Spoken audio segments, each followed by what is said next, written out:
You're tuning in to the Black Hollywood Live Network, featuring news, interviews, and commentary on all things Black Hollywood. Hollywood redefined. From Los Angeles, California, presented by Maria Menounos and streaming live thanks to Akamai Technologies. This is Black Hollywood Live. Next, featuring intimate and in-depth interviews with Black Hollywood's next edition of stars and influencers. Black Hollywood Live. Hollywood redefined. You're listening to Black Hollywood Live. And now, the host for Black Hollywood Live, Next. Oh, hey. Hey. Welcome to Black Hollywood Live, Next. Word vomit right here. Happy Friday. Thank you for joining us. I'm your host, Jessica King, also the producer of Fox's hit show, It's a Hit, Dish Nation. It is. And I'm joined by my two wonderful co-hosts. Hello. My name is Megan Thomas. My name is Nick Perdue. You know me. You know me. You know me. Short and sweet. That's all we get. Right. Yeah, Nick. We have a very special guest today. Oh, we do. We do. You may recognize him as Omar from Single Ladies, also known as Travis Winfrey. Woo! Hi, Travis. What up, man? What's up, everybody? Thank you for joining us. Thank you for having me. You bribed me with Coke. Oh, Coca-Cola. whoa. Wait a minute. Start the show like, off you can't right. be letting Tell our me how you secrets got out me like here. that. You gave me Coca-Cola. No, Rick James over here. Right. I am on the couch. Well, let's get right into it. Growing up, you know, your mom is actually from Trinidad, Yes. and West Indians are known to run a strict household. I was about to say, how y'all know she beat the out of me? Right. That's exactly what I was thinking. Yes. No. So I guess I don't need to ask if you had a stricter upbringing, but tell us a little bit about, like, were there any rules that back then when your mom was raising you, you're like, dang it, and now you kind of look back and you appreciate it? You know what? I have to appreciate everything that they did. I got a country dad and a different type of country mom. My mom is from the third world country. They feed you and beat you. It's what they do. My dad didn't know how to discipline. He's from Kentucky, so they either Shut your stab mouth. you. I'm from Kentucky. Oh man, did you get stabbed with a pitchfork? I did a lot, but my father, he's from Kentucky. What part is your dad from? Crocus County, Kentucky. Oh my gosh, he's It's country. deep, deep in the country. So I mean, I got tag team. Like my dad would come home and my mom would be tired, and he'd be like, "Let me get some." Beat my ass, man. But I'm grateful for the discipline because I learned how to differentiate a lot of things early on because of that. You get a lot of time to be pissed off and angry when you're a kid, and you spend a lot of time thinking about how the world should operate. This isn't fair, that isn't fair. So you learn a lot right from wrong and a justice system, I guess, in your own sense. That's what I took out of it. And you can't hurt me physically anymore. Like you can, I got skin like armor. My ass and my back just impenetrable. That was a great pun. That was a great pun right there. So you're definitely a smart kid. I mean, let me go through this list because apparently there's a lot of stuff. You took your SATs in the 11th grade. You did great. You're a government page. What is the government page? I don't even know what that is. You run around doing errands for the representative in your state at an early age. I mean, you learn how the political system works. Wow. Okay. So you were a captain of the debate team. Not really the captain, de facto captain.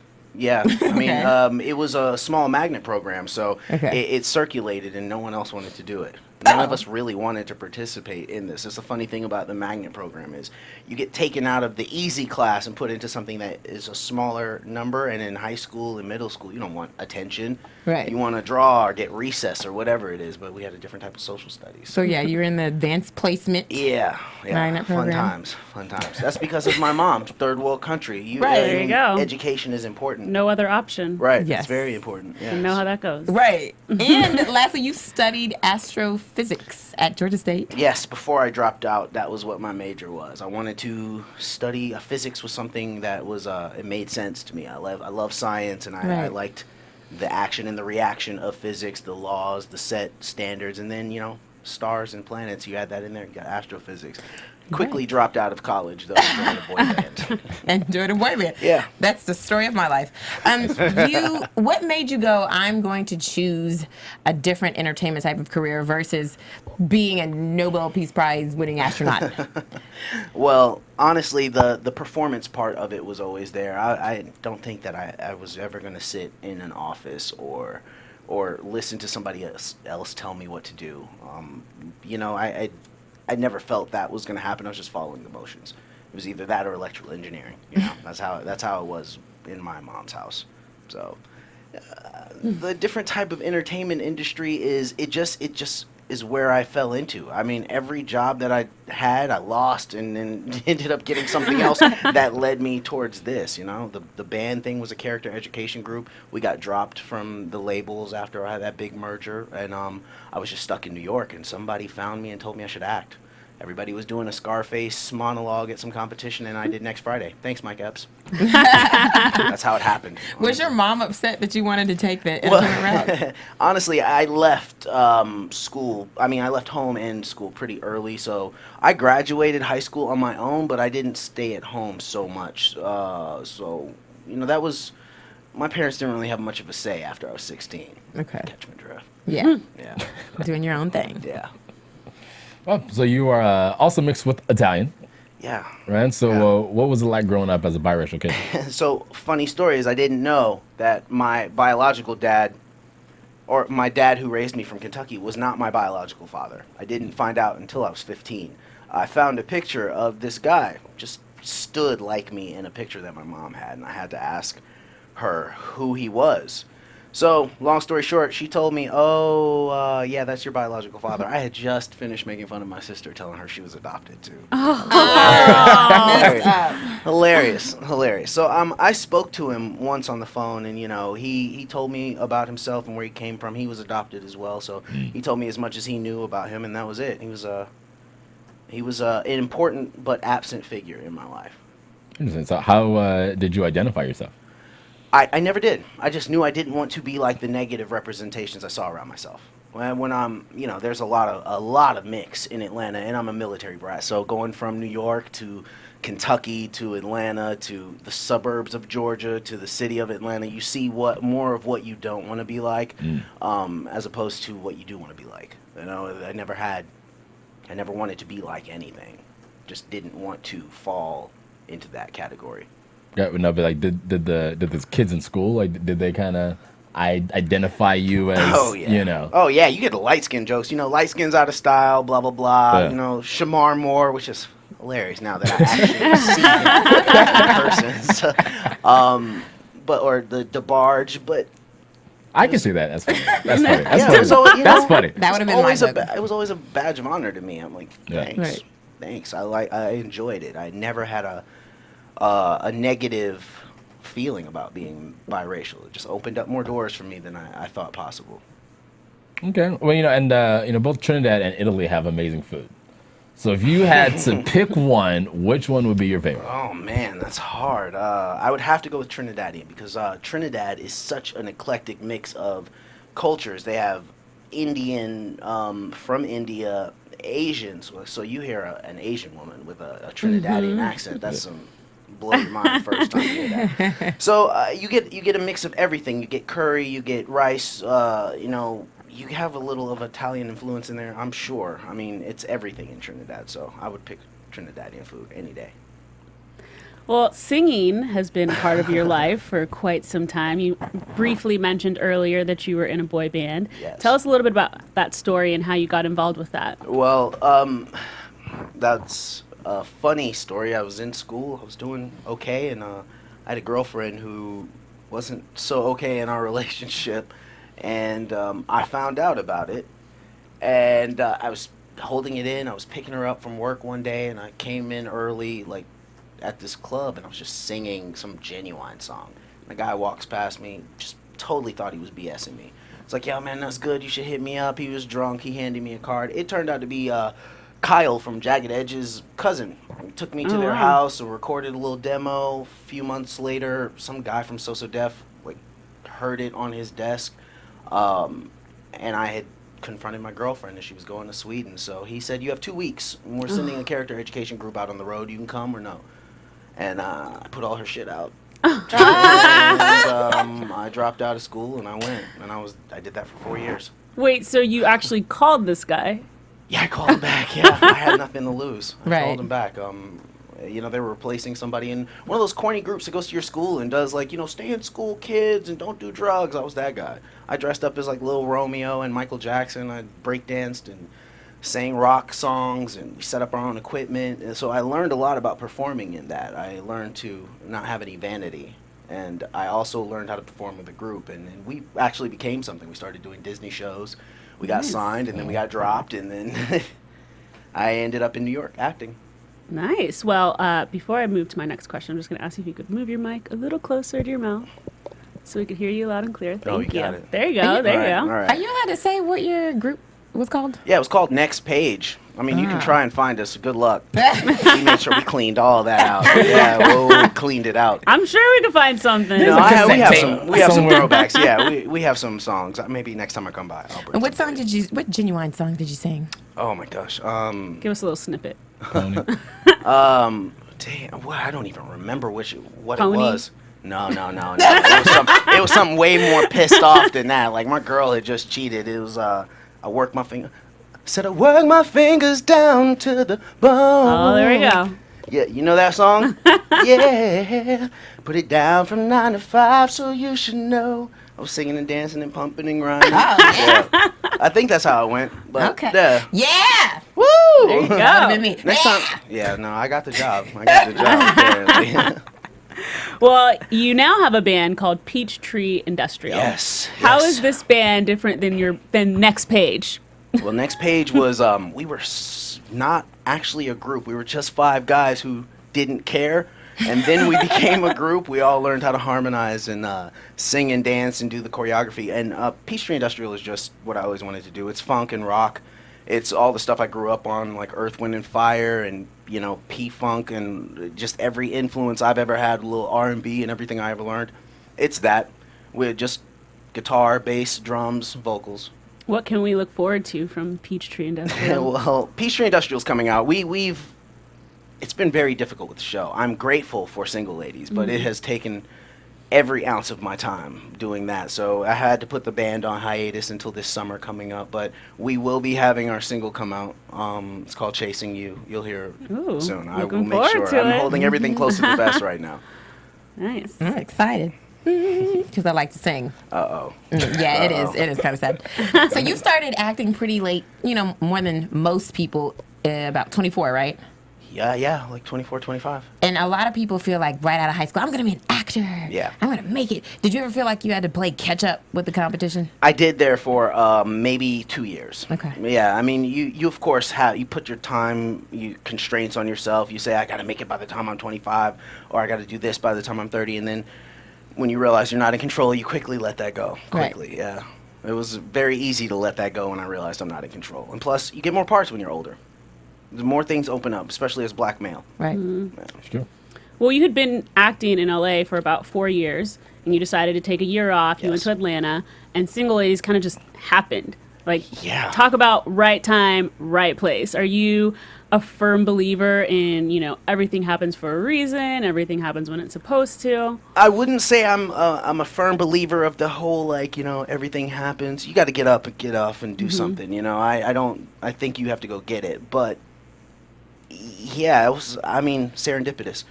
I had been doing the whole guest star, co-star thing here for a while, and then I went home to take care of my mother, and my manager told me there was a part just hanging out there before you come back. You should try it, just to audition to get your feet wet again. And I got it, and it wasn't Omar's part. It was a different part of one of Lisa Ray's boy toys. And I asked him after I read the script, can I play Omar? And it worked out very well. What was your initial plan for your year off? Well, nothing. Just going home and rejuvenating, because LA's hard, especially Right. when you're not getting the lead parts and stuff. So I had to just go back home and touch base with myself, just see my family and come back with new strength. But Re-energize. yeah, I did. I did. Okay, so on Single Ladies, you play my favorite character, Omar. Uh-oh. I love Omar. And he's the token gay guy Yes. amongst the ladies. Is that hard to play a gay character, especially because you're not gay in real life? It gets hard. It wasn't at first, but it's hard to maintain that balance, of not being a stereotype and also finding new ways to represent an old trick. I mean, it's very. I'm not the first straight guy who's played gay. I'm definitely not the first actor to play an opposite role for sure. But it is harder to show something new. But thank goodness for the writers. Right. A lot to work with. Do people automatically assume you're gay in real life? Yes. So what Yes, is until that they hear me say something, I guess. So then they're like, "Oh, you're straight." Well, yeah, it's a little less than that, but they're like, "Oh, at first I thought you were, but after I heard you talk, no." I'm like, "That's cool." Get used to it, huh? Yeah, think whatever you need. Well, you've also made it a point not to come off as a stereotypical flamboyant gay male we often see, portrayed on television. But why was this important to you? Well, I mean, other than the career, of course, you're scared you're going to damage your career, but it's an actor's job to represent whoever's story you're telling. It's not about you looking great or about making the show, be spectacular. It's just about representing whoever's point of view you're telling as best as possible. And I don't think that doing anything other than playing a character as a normal human being would justify a gay, lesbian, transgender, or bi community at all. So I just wanted to be a normal person. How did you prepare for the role? I actually I didn't. Just let it come out. I really do. I just let it come out. You didn't watch any other movies or anything? Just kind of. No, not at Talent. all. Right. No, thank you. Okay, all right. Well, let me ask you this though, because for years now in Black Hollywood, right? They say in order for a black actor to really make it and go mainstream, he has to play either a gay role or he has to wear a dress. Oh, Right? yes. So, do you believe this to be true? Well, it happened for me after I did both. I mean, I wore a dress on MADtv once. I was playing with Marlon the Wayans' White Chicks. yeah. And I mean, right after I played Omar, stuff started to happen for me. So I mean, I don't buy that stereotype, but Hollywood is very stereotypical. You do have to play ball. Yeah. I mean, who's to say what would have happened had I not taken the role of Omar? It's true. It's true. Now, did any of your friends kind of give you a hard time when they found out that you were playing Omar? I'm like, come on, Travis. Yeah. I mean, my boys actually, we talked about it a lot, and they thought it was probably one of the smartest moves ever. I think so as well. Supportive. That's good, That's yeah. great. Yeah. I have some great friends. I only have two. Well, we mentioned a little bit earlier that for the first couple years in LA, things weren't necessarily going according to plan. You had a lot of guest star roles, but nothing was really sticking. How did it feel when you landed the role of Omar and you were finally a major part of a cast? Well, when I first got Omar, I was actually just a guest star in the first season, in the first episode. And when they asked us to come back, they were like, you have 8 episodes. So I had never worked so consistently before, so I didn't know what it was. I was just grateful to not have to wait tables. Mm-hmm. So when I got picked up as a series regular, Right. changed overnight. But it also gets scarier because now you can't have a regular job. And I have to keep that going. Right. Now I have to find more work. Tough life. Tough life. Yes, especially because you're surrounded by some of the most beautiful women. Yes. Stacey Dash, Lisa Ray. I mean, I'm sure every man is so jealous of you. Yes. How do you stay so focused on set and not go, oh, let me go get her number? They've become like my sisters. Okay. Yeah, I mean, trust me. As you know, being around women, Yeah. yes, on a Us? consistent. You guys are like sisters, you know? You guys are like, I mean, really what? are. you guys are like sisters. Yeah, you hear stuff, and you get to know them very well, so intimately. They're very fun to be around. They treat me like a little brother. I love it. Yeah, but yeah, bad women, bad women every day coming on set. What's the best part about being on set? The free food. Oh, They gosh. have crafty. Of all, Such a man answer. I mean, what can I Free say? food. Free food. every man in America wants your job, and you're like, the Right. food. The free food. Well, VH1 kind of entered uncharted territory with Single Ladies as its first scripted series. And now there's like so many networks kind of following suit, like MTV, Bravo, even E! Entertainment has announced that they're trying to get some scripted shows on their network. Do you feel like you guys kind of started the trend? Do you have to sneeze? Oh, no, I'm actually not. For some reason, I'm getting kind of like hot and cold at the same time. Yeah, we have that Yeah, effect. you guys are making me We have that effect. have hot flashes. I think it's a great trend to be going towards scripted.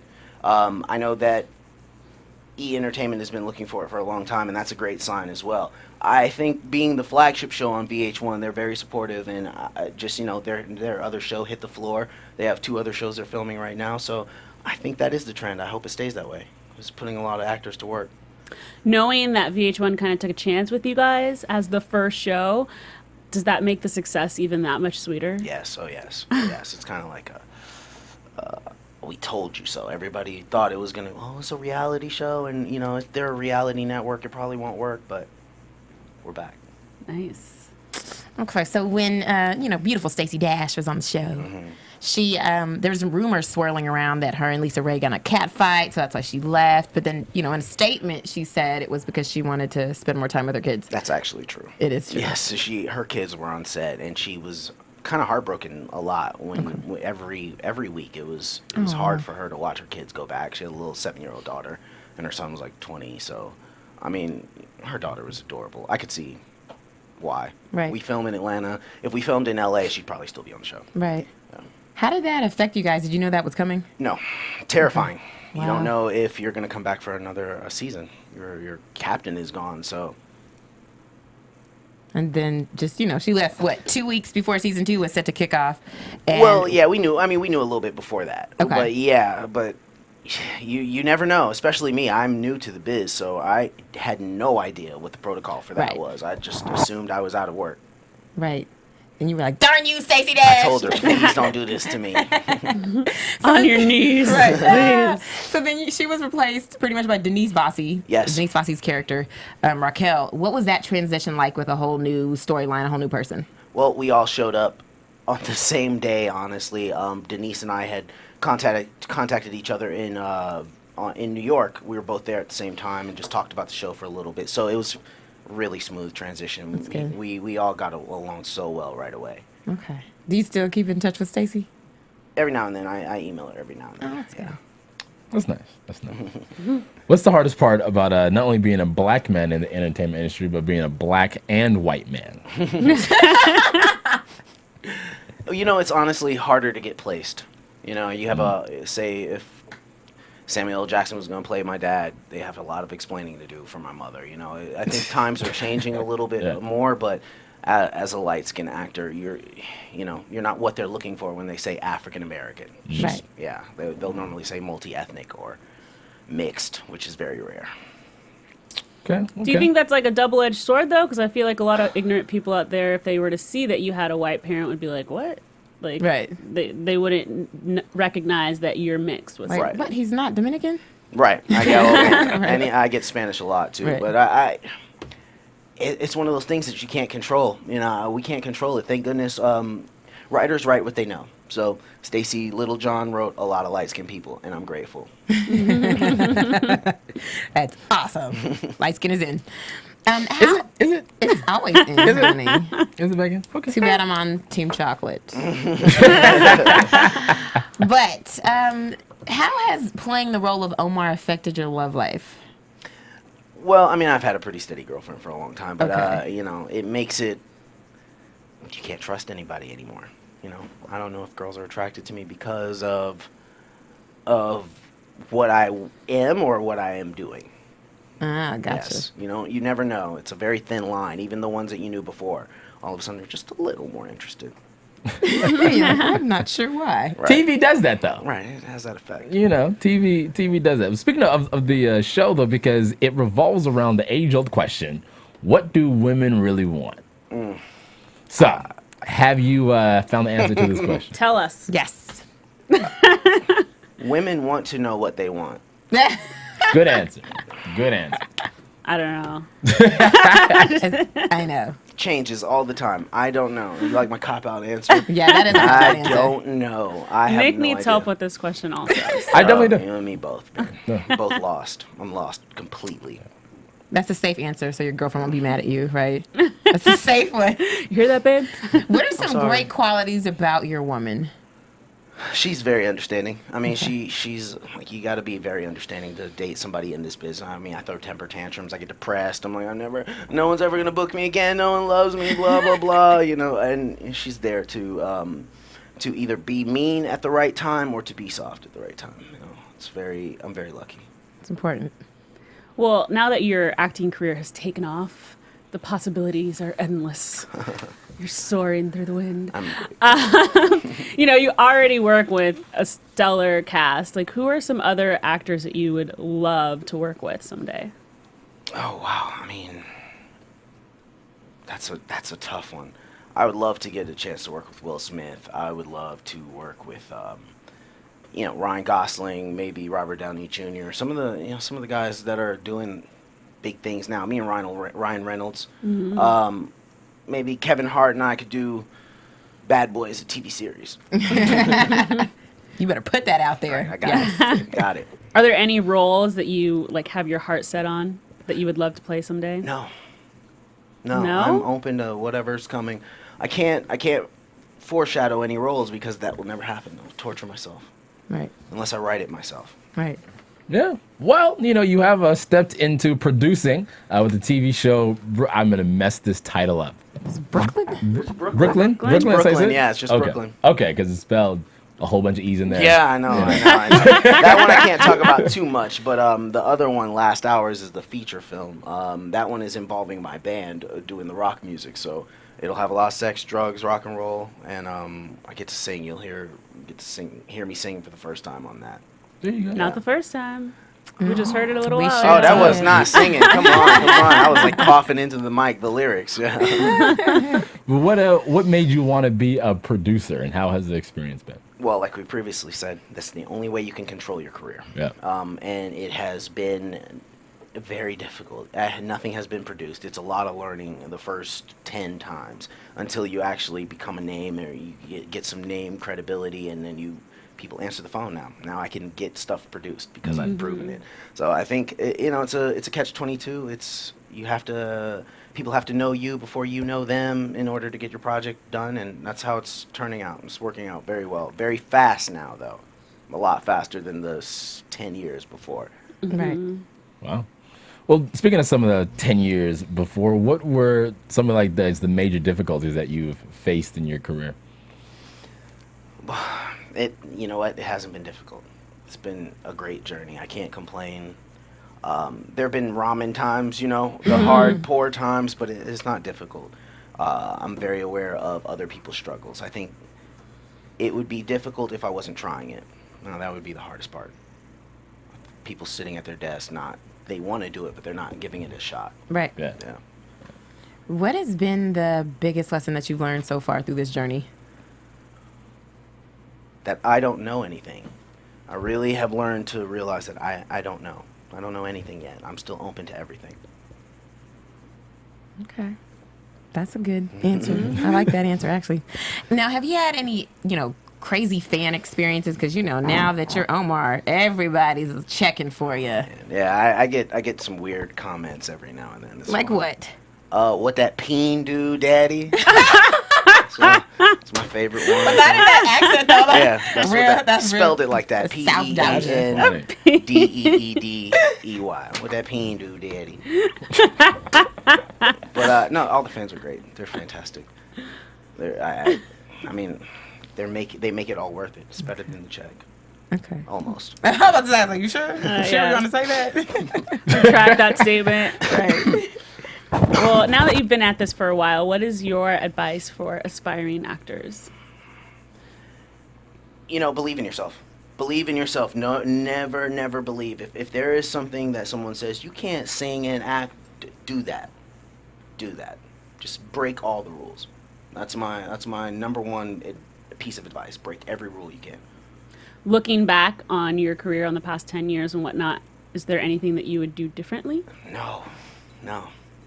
I might not have eaten that sandwich before I came. Sorry. No. Awesome. Well, before we wrap, we just want to give you an opportunity to kind of self-promote. Let us know what to look out for, what you have coming up, any projects or anything like that. Yes, well, follow me on Twitter at Travis Winfrey, same at Instagram, and like you said, I've got my film coming out, Last Hours, that'll be coming out in 2015, and just look out for Single Ladies every Monday night, 9 p.m. We'll be there. Wait, what's gonna happen with Omar? Oh, let's just say that Omar has a very drastic shift in his career, forcibly. Interesting. You heard it here first. Yeah. I know. I'm trying to be like, what is I'm thinking like, wait. Yeah. What you gonna do? Start selling burgers or something, Omar? A little bit better than that. Oh. Sushi. Coca-Cola. I mean, Yeah. Coke. Got some Coke dealing, drinking. Forcibly, you know. So bad.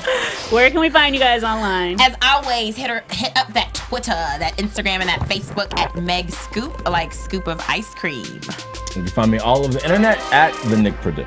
And find me on Twitter at I am Jessica King. Thanks for joining us, guys. We'll see you next time.